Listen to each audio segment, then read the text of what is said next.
Coming up at 8:45, G. Scott on the money troubles in the Washington Republican Party. But now it's time for the Boeing update.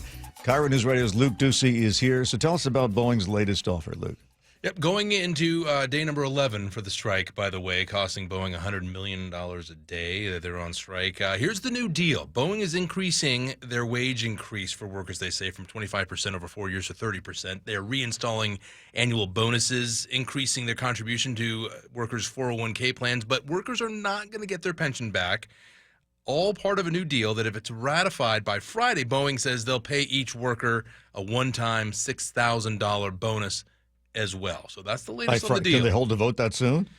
Boeing says, or the union, I should say, says no, we are not going to. And that's part of this next part of the story that's really interesting.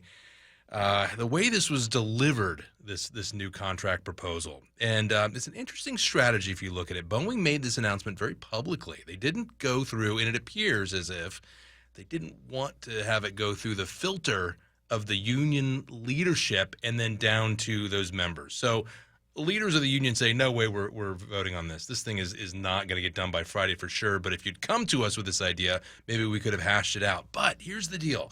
Why did they do that? Union leaders are angry, but maybe Boeing was trying to reach some workers to try to pique their interest because we are into week 2 right now. So while you have machinists who say this, absolutely not. They just stirred the pot and then made it look the same and offered up the same pile of chili. It really isn't any different than what they offered before. The same pot of chili. There are other workers, though, who are thinking about it. Listen to this. I want to go back to work. So this is a way better offer, I believe. And I think it's good enough. We all need to be back at work. Maybe the strategy is working a little bit. Still wavering.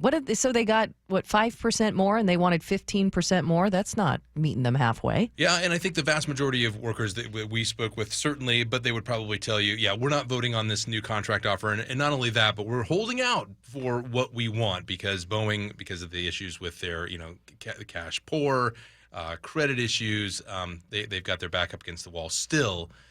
So perhaps we're at a stalemate. Does this qualify as the last best and final offer, or is there still It's the second last best and final offer. Can't speak for Boeing. I would imagine that it can't be, right? It can't be if union leadership says, no, we're not voting on this, and the vast majority of workers say, forget it, we want more, it can't be the last offer, right? It can't be done. And as Sully has said, many of the machinists say they saved up for this. They were ready for it. It's Boeing who can't afford to let this last much longer. Losing, $1 billion all told, they think, at the end of this strike?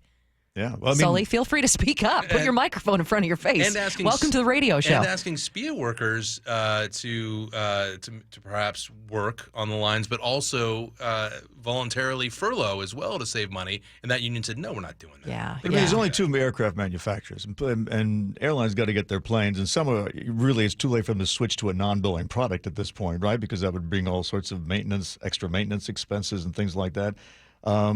It just means that the airlines have to pay more for planes, right? It has to. This is an economy. It's an economy of 2, right? Airbus and Boeing, basically. Yeah. But yeah, it costs a lot to get those. Airbus has that model where they build different parts in different member countries and then they ship them. That's really expensive. Can you imagine doing that? They also get massive subsidies from the EU to do just that, where Boeing does not. From the government, though the government has been quite nice in terms of tax breaks to Boeing. Dave, to your point, they can switch from airlines a lot faster than you think. The current John Osterauer reported that, you remember Alaska used to be nothing but Boeing? Right. In less than a year, they've added a whole bunch of Airbus planes into there, and and so it can be done faster than people think. But let's hope it doesn't get to that. Well, then that's bad news for the union then, because unless they can convince the airlines to pay more to get production rolling again, where does the money come from? Right. It's and on that point though, when we're stepping back, and I know we're running out of time here, but it's really interesting, all of this, seeing how this plays out. It's fascinating, but you have to remember that there are people's livelihoods at stake here, and they're trying to feed their families, and they're trying to run a business at the same time. Luke Ducey, thank you, Luke. You bet. Chris, what's your hot spot? Well, right now it's